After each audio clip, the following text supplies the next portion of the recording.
നമസ്കാരം. Alpha palliative care daily ന്യൂസിലേക്ക് സ്വാഗതം. പ്രധാന വാർത്തകൾ. ആൽഫ ഇടമുട്ടം ഹോസ്പീസിൽ സമൂഹ നോമ്പുതുറ സംഘടിപ്പിച്ചു. ആശിഷ് കെയർ ഹോമിലെ കുടുംബാംഗങ്ങൾക്കൊപ്പം നടത്തിയ പരിപാടിക്ക് Alpha founder director doctor K Mohandas സ്വാഗതം പറഞ്ഞു. Alpha hospice wall of hope brick sponsorship campaign documentary പ്രദർശനത്തിന് ശേഷം ആൽഫ ഹോസ്പീസിനെ കുറിച്ച് ചെയർമാൻ KM നൂറുദ്ദീൻ വിശദീകരണം നൽകി. Manappuram finance director Sushama Nandakumar, Manappuram foundation CEO George D Das, Dileep Kumar, Nasar തുടങ്ങിയവർ ചർച്ചയിൽ പങ്കെടുത്ത് സംസാരിച്ചു. പള്ളിയിൽ ശ്രീകുമാർ നന്ദി പറഞ്ഞു.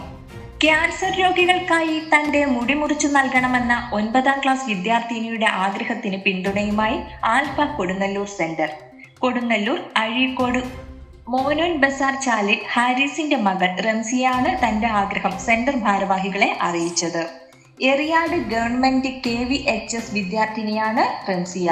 തുടർന്ന് കൊടുങ്ങല്ലൂർ ടൗണിലെ F സലൂൺ 23യിൽ ഇതിനുള്ള അവസരം ഒരുക്കുകയായിരുന്നു. റംസിയ കേശദാനം ചെയ്യുന്നത് സാക്ഷ്യം വഹിക്കാൻ പ്രസിഡന്റ് ഖദീജ ബിയോടൊപ്പം വന്ന ആൽഫയിലെ സീനിയർ നഴ്സ് MS ലിൻസിയും തന്റെ മുടി ദാനം ചെയ്യാനുള്ള ആഗ്രഹം പ്രകടിപ്പിക്കുകയും തുടർന്ന് രണ്ടുപേരും കേശദാനം സ്നേഹദാനം എന്ന സൽക്കർമ്മത്തിൽ പങ്കാളികളാവുകയും ചെയ്തു. രണ്ടുപേരെയും പ്രസിഡന്റ് KA ഖദീജ ബി അഭിനന്ദിച്ചു.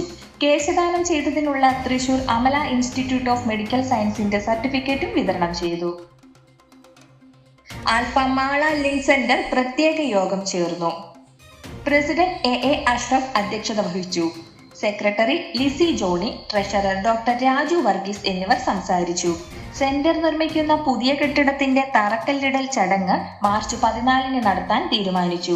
ഇതിനായി 15 അംഗങ്ങൾ അടങ്ങിയ കമ്മിറ്റിയെ തിരഞ്ഞെടുത്തു. Doctor Raju Varghese chairman, Santhosh Attappally convener, Udayan treasurer എന്നിവരെ തെരഞ്ഞെടുത്തു. ആൽഫ പേഷ്യന്റ് കെയർ സ്പോൺസർഷിപ്പ് പദ്ധതിയുടെ ഭാഗമായി കൂപ്പണുകൾ അംഗങ്ങൾക്ക് വിതരണം ചെയ്യുകയും ആവശ്യമായ നിർദ്ദേശങ്ങൾ നൽകുകയും ചെയ്തു. ഇതോടെ ഇന്നത്തെ വാർത്തകൾ അവസാനിക്കുന്നു. ജയ് ഹിന്ദ്.